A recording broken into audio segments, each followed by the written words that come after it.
Yeah. Okay, it'll be live in 3, 2, 1.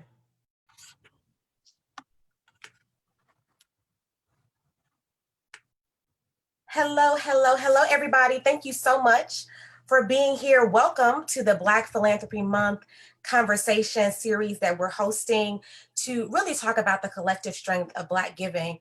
Before we get started too well, if you will like this post, will you share this post? And of course, you can also comment or ask your questions so that we can answer them here in our conversation. I am Kia Jarman, co-chair of Give Black, Give Back, an initiative in collaboration with the Community Foundation of Middle Tennessee. If you joined us during our Juneteenth conversation, we welcome you back. And if this is your first time, we really invite you to go to our website, blackgivingback.com. Give Black, Give Back's mission really is threefold. We serve as a resource and amplifier of the Black-led funds at the Community Foundation. We also support the nonprofits that are run by and serve the Black community, and we provide access and education to the community on how to build or sustain their philanthropic efforts in order to strengthen the economy.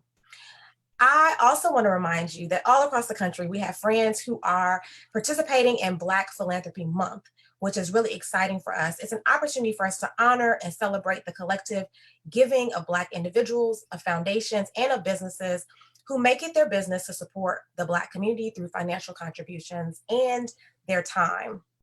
So locally, we are celebrating this month with a week of series of conversations centered on the past, present, and future of Black philanthropy. I invite you to continue to have this conversation with us every day this week, Monday through Thursday at 10:30 a.m. right here on the Community Foundation of Middle Tennessee's Facebook page. And excitingly, on Thursday, we have actually been recognized as Give Black, Give Back Day by Mayor John Cooper. And we invite you to head to our website, again, blackgivingback.com, so that you can either support one of the funds or the nonprofits that are listed there, who are really working to contribute in particular to the tornado and COVID-19 and the immediate needs of our community. So now let's get into the topic for today, which I'm really excited about, because I believe in order to go to the future or to look ahead, we have to have looked into what the past is and where we've come from. And so I want to make sure that I give as much honor to this next guest as possible. So I'm excited about them coming online with us. Today's topic is about the history of Black philanthropy in Nashville. So that means that we really have to get into the historical context. So the best person to talk about this, of course, is a historian. And so we have the curator of social history at the Tennessee State Museum with us, Miss Bridget Jones. Hello, Bridget. Thank you for being with us today. Thank you so much for having me. Talking about Black people is one of my favorite pastimes, so I'm excited to be here. Absolutely. And I also want to make sure, so everybody's watching us on Facebook, we're over on Zoom, but I also have my co-chair, Lisa Swift Young, on the line. And so she'll pop in. And then we also have our wonderful liaison at the Community Foundation, Audra Cox, as well. So just in case you see other faces and you hear other voices, I want to make sure that you recognize the amazingness of them as well. So Bridget, tell us a little bit about who you are and your why. Like, why do you do this work? Why was history so important to you? What's your own story that got you to this point? Absolutely, man. It's definitely been a bit of a journey. So I'm originally from Memphis, Tennessee, pretty much born and raised there. And I come from a very, very large family that is, my family would have been historically enslaved in West Tennessee. So my family would have been enslaved on the Ames Plantation, which is in Grand Junction, Tennessee, which is on the border of Hardman and Fayette County. During the period of the Great Migration, my family didn't migrate very far. They went from Grand Junction, Tennessee to Memphis, and they just kind of stayed put. And through growing up with such a family that's rooted in where they come from, I kind of always knew what being Black meant. I may not have understood it in the deeper contextual sense, but I knew that I was Black. My family made very, very sure to let it be known and let it be known that meant something different.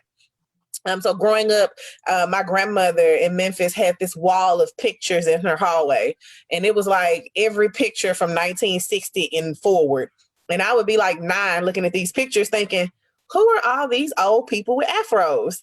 And I would be so fascinated with them. And, you know, you'd ask questions and you get these answers about this is your great uncle so-and-so and your great auntie so-and-so and your third cousin twice removed. And I would just be fascinated with the history. And growing up in Memphis, you know, we have the Civil Rights Museum, of course. We have a definite history of enslavement. So I was always kind of enthralled with how blackness and Black people came to be in the city that I was living in. And honestly, I can't count real well. Math has always been a bit of a challenge. And a history degree meant that I only had to take one math. So I decided when I got to TSU in the fall of 2009 that I was going to major in history. And I fell in love with the courses. And of course, my focus was Africana studies. So I looked at Blackness throughout the diaspora.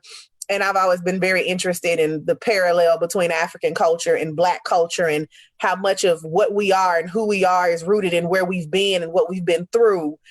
And yet we're still two very distinctly different cultures. So the whole thing, I'm just fascinated with the perseverance of Black culture.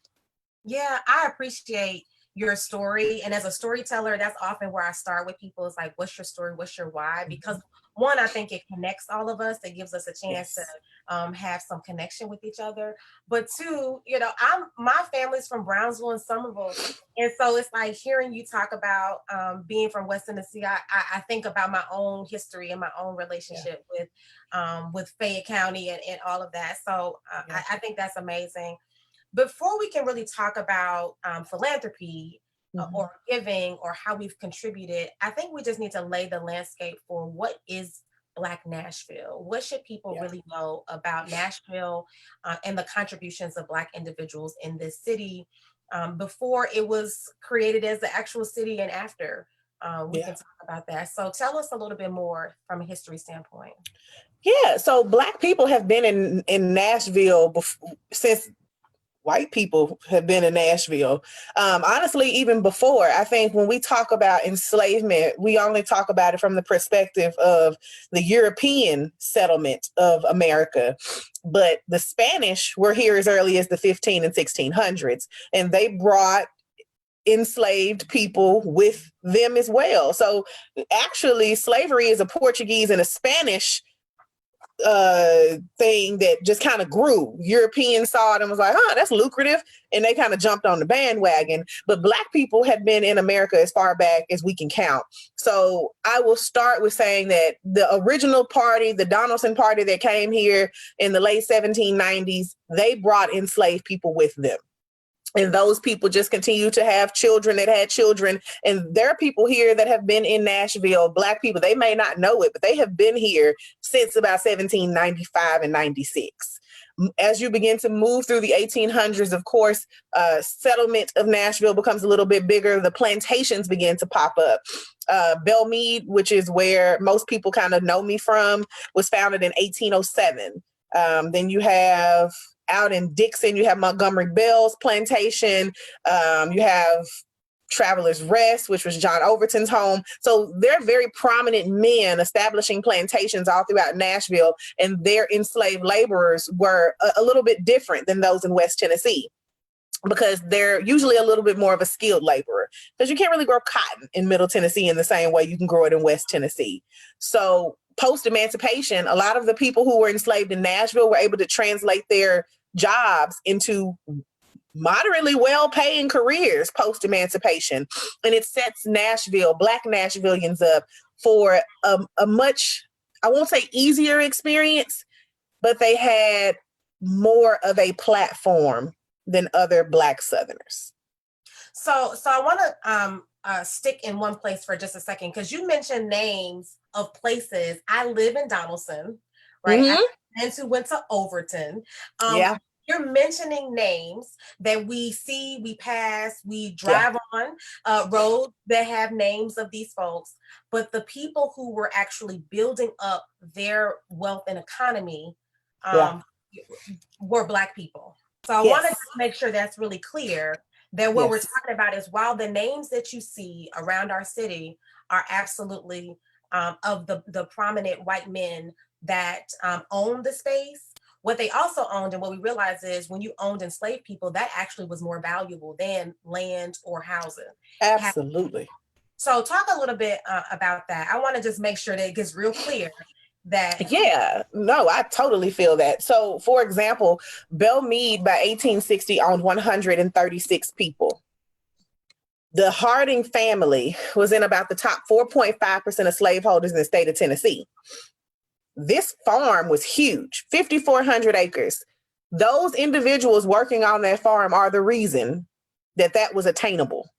Enslavement, though it may have been one of America's original sins, America would not be the America that we see today had it not been for those Black bodies in the antebellum and colonial period. And in Tennessee, same difference. Black people picked the cotton. Black people worked in the mills that did the cotton processing. They worked in the mills that did all the farming. Black people were, before there was an industrial movement, Black people were the industry. And I think it's important to acknowledge that had it not been for those Black bodies, a lot of the wealth that a lot of white families see today would not be there. So I think it's the reason I wanted to just stop there for a second, because I think that that's the undergird of philanthropy is we've always given, we've always contributed, and we've always traditionally contributed to build up wealth of an economy. It just hasn't always been our own economy. And so that's why I wanted to stay there for a second. So let's push forward just a little bit. You mentioned post-emancipation and how individuals were able to turn their skills on a plantation into skills that could then be used off of the plantation. Talk a little bit about that. Who are some of those families? Who are some of those individuals? What was some of those earlier contributions in our community? Absolutely. I think one of my favorite families is the McKissick family. The McKissick family was enslaved out in Spring Hill, Tennessee on the Ripavilla plantation. Post-emancipation, they were able to take their trade of brick making and masonry and turn that into what is today a multi-million-dollar architectural firm. So, yeah. If that is not an example of upward mobility. They are the oldest Black-owned architectural firm in our country. And you still very much so can see, and I want you to talk about this, but you can see their contributions. One of them, people pass by maybe every day. Now that we're on COVID, they may not. But at James Robertson and Fourth, you pass by the Morris Memorial Building, which I wish it was open to the public in a grander way, because the architecture in there has set the standard even across the world for good architecture. So continue to talk about that. But the McKissick family, I'm glad you brought them up. That's great. Absolutely. No, the McKissick family did amazing work with that. And with that being said, the Morris Memorial Building was ahead of its time. When we think about Black Wall Street, typically people think the Black Wall Street that we know in Tulsa, Oklahoma. But just about every southern city had something similar to Black Wall Street. Did it thrive? Did it survive? Of course not, because of some of the racial tensions of the time. But that does not mean that Black people did not try. So Preston Taylor, James C. Napier, and R.H. Boyd are some of the most pivotal figures post-emancipation, all of them being born either right at the end of or right after emancipation happens. They're the children of slaves, or they were children in slavery. For example, we all know Preston Taylor for, if you're in Nashville, you know the Preston Taylor Project community, but Preston Taylor was one of the earliest Black philanthropists in Nashville. He founded a church, which is today a New Covenant Christian Church is one of them. They had a break off in the 1920s, I believe, but there are a few churches that tie back to him as well. Then you have James C. Napier. James C. Napier was a huge Black philanthropist. They all came together and founded the 1 Cent Savings Bank, which was a Black-owned bank that sat inside of the Morris Memorial Building. So they gave Black business owners a space to enfranchise themselves as early as 1920. Yeah. And when you talk about, so I love that so his name is pronounced Napier. That's how I pronounce it? Yeah. How have you heard it? Napier. Napier. Okay, yeah, that's what I thought. But I Yeah. had a teacher in elementary school, and his name was Mr. Napier. And when I saw it, I was like, oh, that's familiar. Yeah. No, so that's interesting. I'm saying that because of also how we sometimes hear words and then take them and do something else with it. So that's like Demumbrian and Demumbrian. I've heard people say that lots of different ways, or Lafayette or Lafayette. And Yep. I say that, and the reason why I think that's important is also because we don't have to get too far into this, but from a historical standpoint, because we're working through the census right now, what we find happen is how people say their name is how it usually gets phonetically written, which isn't always how their name is. And so Yes. I bring that point up just from a historical standpoint. So I love that. But what I also know about James Napier or Napier is that he was a founder of Tennessee State University or Tennessee. Yes. And Shout out Big Blue. so we can talk about that in a moment, but I want to throw it out there for the people who are listening who are like, I think I know that name aside from the housing units or the housing community that is right downtown. But I also love that he's a Black man and we don't necessarily even know that when you're living in that housing community, what you're living in. So I love that you're bringing that up. The 1 cent savings, which turned into which bank? Citizens Bank. Yeah, Citizens Bank. And so I think it's important that we, again, from a historical standpoint, sometimes we just know of the one thing, but we don't realize that there was something else before then. So any other contributors that you mentioned Boyd, and so we know that we have Boyd Publishing, and we wrote a piece. There's a piece on the Community Foundation's website about the Boyd family. So I invite you to go and look at the website to see that on blackgivingback.com. But anything else relative to the Boyd family that you would want to bring up?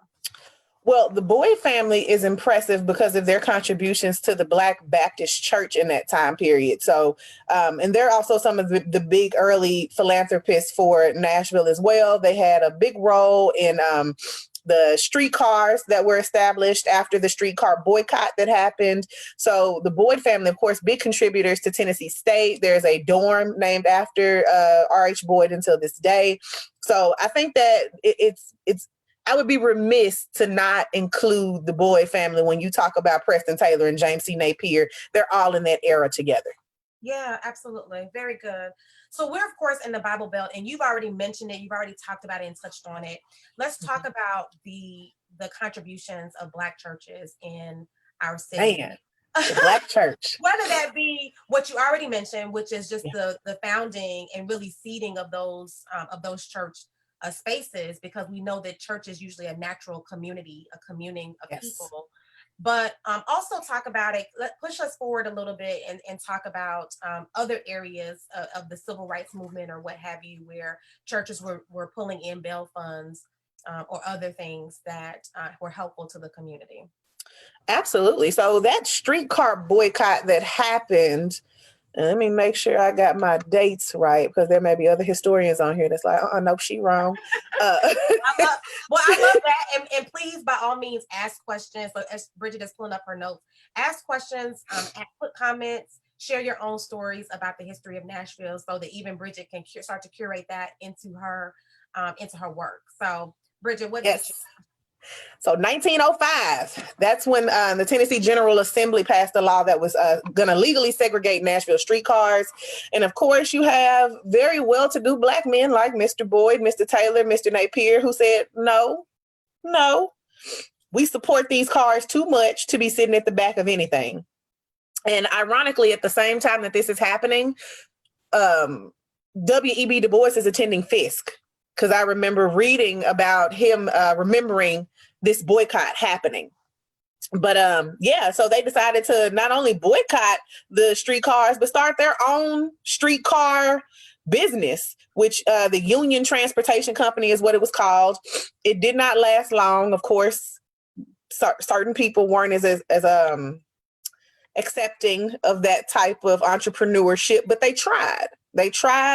And it just didn't work out. But I think it says a lot that these Black men came together and said, we can build our own car. What did Tyler Perry say? While y'all out here fighting for a seat at the table, I'm down in Atlanta building my own. That's exactly what they did.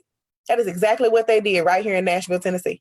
Yeah, no, I think that's amazing, particularly because we're still to this day. So again, The rest of our week will be talking about present and future, but the reason we're talking about past is because everything that we are working on today, presently, that we're thinking about for the future, we have either done before or it has been on the backs of Black individuals. And I think it's important that we really acknowledge that we're still trying to get a public transit, a thorough transit system that really is inclusive and helpful of all types of people in the city of Nashville. So let's talk back about churches and church contributions. We have a few, really well-known churches, whether it be First Baptist, Capitol Hill. There's a church in East Nashville that I'm not remembering the name of, but I know they were really impactful in kind of right after the Fort Negley times, and the war times. But talk a little bit about the faith space and why that's so important to Nashville. Well, of course, we know Mount Zion. Everybody knows Mount Zion. Founded in 1866, right after the Civil War, with the first location being, and still sitting right there on Jefferson Street today. But during this time of these streetcar boycotts, the churches, not just Mount Zion, but also, it wasn't New Covenant at that time, but Preston Taylor's church. All of these churches are coming together because their members are the ones who are making up the movement. These are the people who are going out into the streets and boycotting. Even as you come on into the 1960s with the pre-modern civil rights movement, because we're going through one right now. In that period, the churches are, as the church people would say, like the balm in Gilead.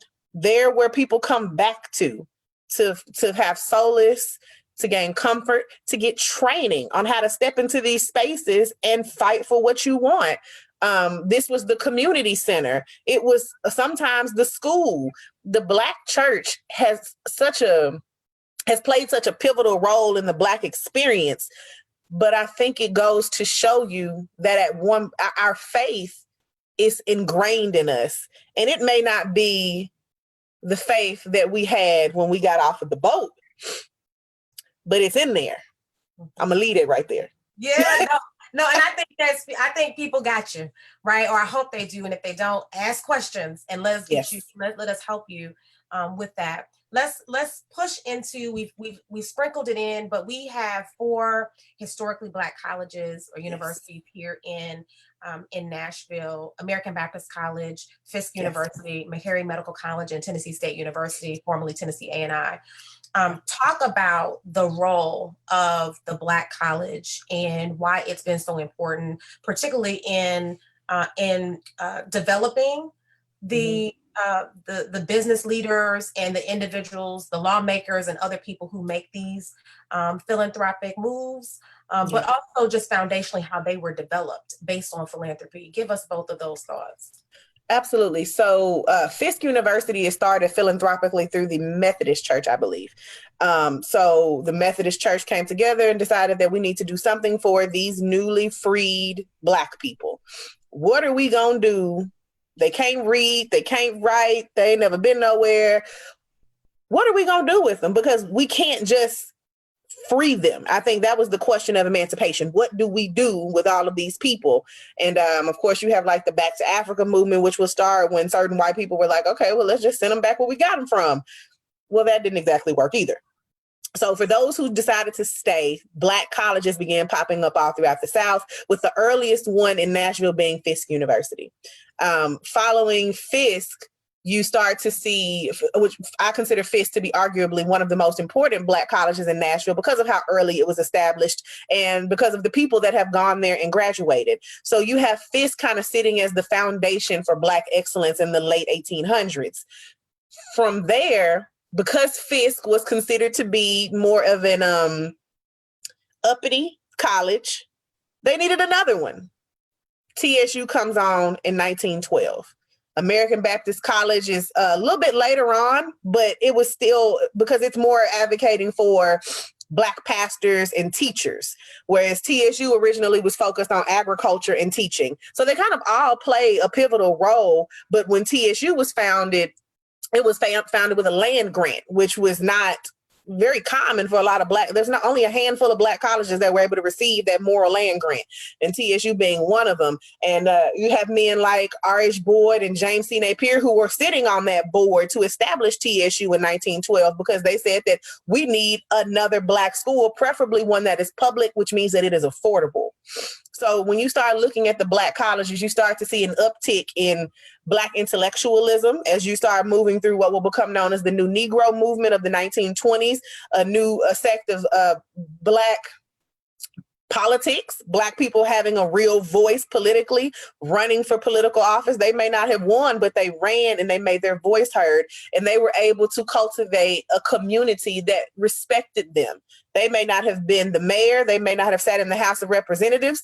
Some people did right after emancipation, but that wasn't long lasting. But they erected themselves onto these pedestals that the community respected. And I think that says a lot because representation was just as important then as it is today.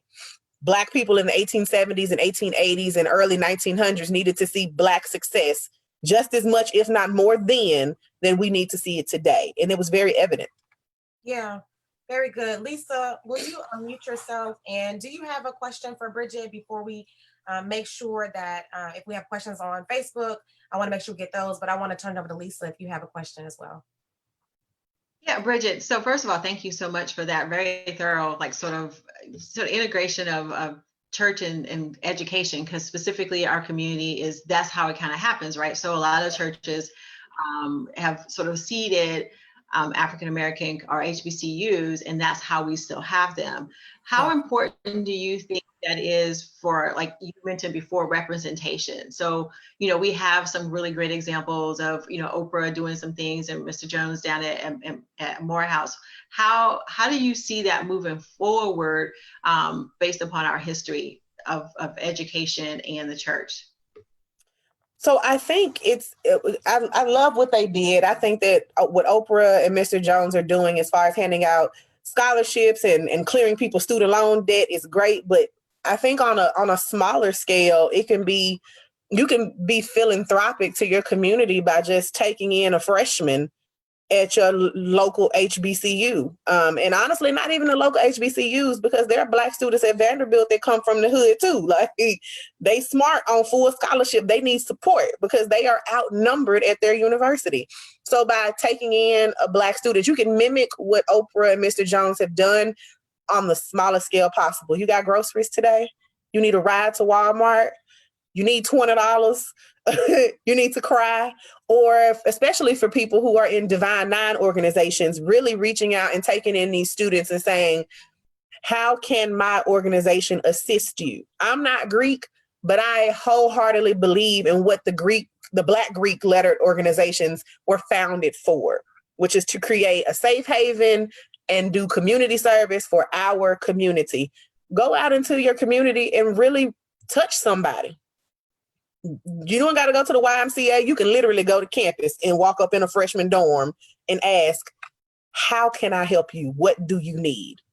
And if you're in a big enough position somewhere, figure out how you can get interns from your local HBCU at your job.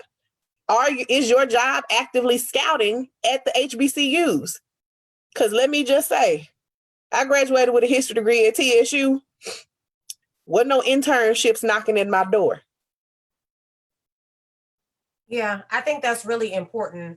I love that you kind of brought that home to show that you don't have to have millions of dollars of contribution. That mentoring one student, sending groceries, picking people up and giving them rides. I've had interns in my office before where I've taken them back to campus over at TSU. So they may get a ride over and then I make sure they get back home. But those type of things are sometimes the extra pieces that we can do to really contribute and make sure that our community is taken care of. How do people find out about history? And I ask this question because very often people say, I didn't even know that existed, or I didn't even know that was a thing, or that was an issue. And I'm like, well, it's in a book. Or you can go down to the film and you can contribute there. And so how would you encourage people, particularly people who are not historians, but who care about history? What would you say they should do to really find out more about the history, particularly Black Nashville history? Yeah, as a historian, I'm an avid book reader, and I encourage anybody. I hate when people say, I don't like to read. What do you mean you don't like to read? It's there's a quote that says, if you want to keep something from a man, put it in a book. That always told me that I need to go read the book at least. So I'm going to always first advocate for reading, educate yourself. But if you don't want to read the book, Nashville has a ton of great museums. Of course, I represent the Tennessee State Museum, and we are actively working to advance and push our interpretation of the Black experience. We always want to make that better. We want to make that stronger. Belle Meade is doing amazing work with the history of slavery. John Overton's home at Travelers Rest, they're doing some really good work to push for better interpretation, more accurate interpretation of enslavement. But if you're just looking at Tennessee as a whole, I mean, West Tennessee, you have the Tina Turner Museum. You can learn all about Nutbush. But you also have the Civil Rights Museum, the Frist Museum. So I would definitely say go to the museums, support the museums. It's COVID. Museums are struggling. If you can support the museum, go. The Nashville Zoo has the Croft House. Go check that out. And then from there, go down to the library. The downtown library is an amazing resource, and you don't have to be there all day long. You can get in there and just do some average research. The universities have special collections offices. Fisk is on the second floor of their library. You can set an appointment. You can go in there and learn all about Fisk and early Jefferson Street history. TSU is the same way. Third floor of the library, special collections office. It's easy to go do the research, but it does take some work. Yeah, we hope that at some point we're encouraging you to put out your book for the next generation, or your collection for the next generation, because I think what you've mentioned, so the Croft House, I think it's important for people to know what that is. Yes. So they know when they go to the Nashville Zoo what that is. So just really briefly, what's the Croft House? Because I think they should know. Yes. So the Croft House was a home, with the land that the zoo sits on was at one point a small farm, kind of like a plantation. And the Croft House is the actual house that those people would have been living on. So in recent years, I believe it was like 2009 or 10, they went to build a new visitor center and stumbled upon the graves of what were more than likely enslaved workers. So understanding that there is no part of Nashville that was not touched by slavery. Absolutely. So I wanted you to bring that up, because I think that we often go to these spaces and we don't realize that you're walking on Black. Sacred. And I always want to say this, when I include Black, when I talk about Black people, I also talk about, I always want to bring in Native as well, though a different experience. I want to make sure that we also are mindful, because there are Black Native individuals, but there are also Native individuals who were here and built the land as well. So you mentioned the Croft House. I would also mention Cheekwood. I think they're trying to do some good work. I went last year or earlier this year. At this point, I don't know when I went, because they just run together. But I went, and they had a really good presentation around they're doing research around the backstory of the individuals who work for the Cheek family, though not enslaved. What we understand is that that we've always been in servitude in some way. Whatever that has been like. And so really learning the background of those people. So what I would say, and we're not closing yet, I'm going to throw it back to Lisa for another question. What I would say is to make sure that you're thinking about, when you see pictures of, as you said, Bridget, in people's homes, or you see people who are in service or what have you, and they're Black individuals, ask questions about who they were as a person and not just their job. Because very often they were the contributors to something, because of where they went to school, because of where they went to church, because of the organizations they were a part of. Maybe they were club women who were part of some type of club organization, or, there are all types of things that people have contributed aside from their work. So I want to make sure that you think about that. Lisa. And also understanding that socially, the people who were in service, a lot of times they are the reason that the next generation of Black people were able to intermingle in white spaces in that way. A lot of the social etiquette skills that we have were passed down by a great uncle who was a butler somewhere who needed to know these skills as well. So I really hate to see when we seem to be kind of disgraced by our history of servitude. Because there's a lot of things that we would not know had your fifth great uncle not sat in that room with the pitcher of water, things that he picked up on and skills that he was able to bring back so that when you go into this room, you know how to act and you don't have to be the butler. Yeah, I think that's the t-shirt, that's the meme. I would encourage the people who are listening to us, go find whoever that person was. For me, it would have been my great grandmother, who I believe was taking care of the house of John J. Hooker, I believe, and so her home was immaculate because of those things, but also what she contributed to organizations like the Eastern Stars and her church. Everybody knew Miss Mason because of what she taught the younger generation in the same way. So Bridget, I appreciate you calling that out, because I wish everybody would go and find out who that person is in their family and then give them their flowers, though not here anymore, for your ability to walk into these spaces and so they were disgraced so you can be graced. I mean, that's it. That's it, right? Lisa, can you unmute yourself? Do you have any other questions for Bridget? I mean, this conversation could go on forever because Lisa and I love to talk about history. We do. So I think that's really interesting. So I think you brought up a really good point as far as finding those stories out.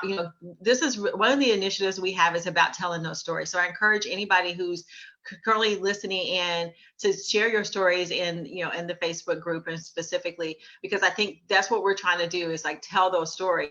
And we'll move on in the next couple of days and talk about presently, and we'll talk about the future. But right now, we want to make sure that we're capturing those stories. So, Bridget, I know that you have a lot of really good information. So I just would like to find out one story that you found on your discoveries that maybe some people don't know about. So a voice that we should know about that maybe people are like, I didn't know that existed. Yeah, if you have never written, of course, my background is in the study of American slavery. I'm particular to Tennessee, of course. I think that reading the slave narratives is something that every Black person should do. They're by state, go onto the Library of Congress, find your state, read those narratives, because you will become both angry and inspired all at the same time.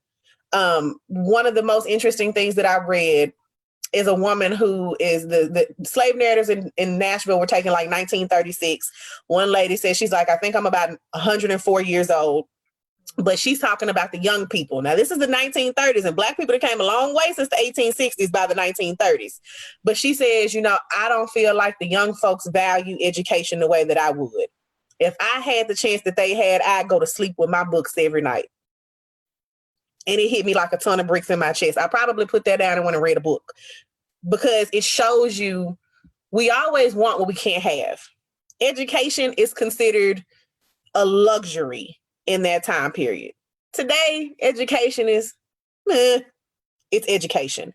But I think we need to get back to the point of valuing education in the same way that they did.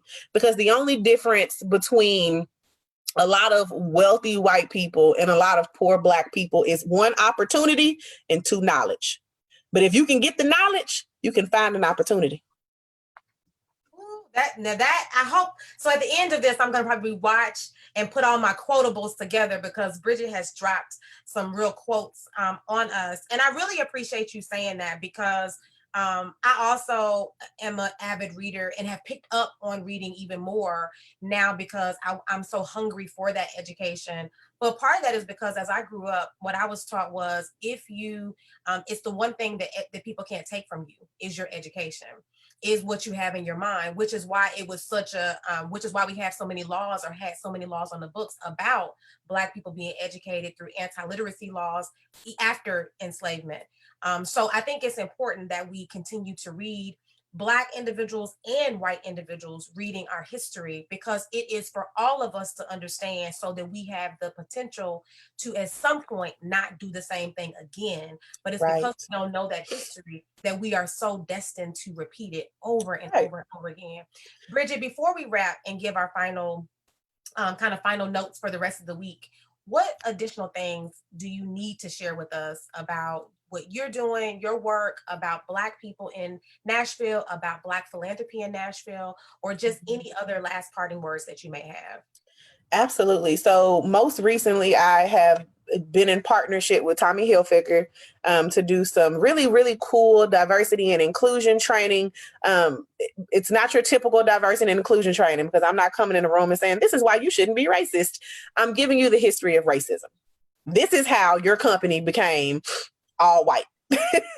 And this is why you only have 5 Black employees. So I think if you are a company that looks the same way, it is your responsibility to educate your company. Black people have been free 155 years as of 2020. There is no reason that the wealth gap is still as large as it is. There's no reason that Black people are still struggling to get executive level positions. Go Google the numbers and figure out how many Black CEOs do Fortune 500 companies have. You will be appalled. So if you are struggling with that within your company, reach out to me and we can do some good work together, because it is high time that the wealth gap closes, because Black people tired of being poor. I know that if I don't know nothing else. Thank you, Bridget. I think that's perfect. This is exactly why a year ago, almost to the day, Lisa and I said, how do we change, or how do we amplify, or how do we strengthen the conversation around Black philanthropy? Exactly what you just mentioned. And Audra Cox, who's on the phone, who's our amazing liaison at the Community Foundation, has taken every thought and contributed a lot of thoughts to us to be able to do this work. And it's exciting that it's been a year, but there's so much more that we can do. So I invite you to, one, go to the website, blackgivingback.com. That's one. Two, I invite you to go to Tennessee State Museum. If you walk through those doors, you will see my name and my son's name on the placard before you walk in. That is how I contributed to making sure that we memorialize the Black experience, was by making sure that me and my baby's name was there on that placard. So we'll forever walk in, and you'll forever walk on the foundation of who we are as contributors of that museum. So please go to that museum. I invite you to join us the rest of the week, Tuesday, Wednesday, and Thursday. Tuesday's conversation is about Black wealth building and philanthropy.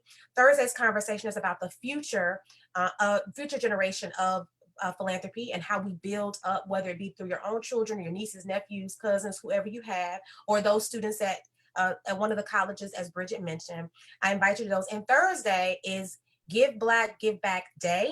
So we're going to invite nonprofits. So if you're a nonprofit leader, if you have a fund at the Community Foundation, we invite you to come on line with us and to really talk about what it is that you're doing in the community and how we can give to you and make sure that we continue to amplify and strengthen the collective giving of Blacks in Nashville. I have to give some thank yous. So shout out to Pat Embry over at Community Foundation, who's been writing feverishly about the Black experience on behalf of Community Foundation. Kelly Wahlberg, who is behind the scenes. You all don't see her, but you see her writing. She is absolutely a partner, thought partner in this, and she's been excellent at Community Foundation. As I mentioned, Audra Cox is our absolutely wonderful liaison.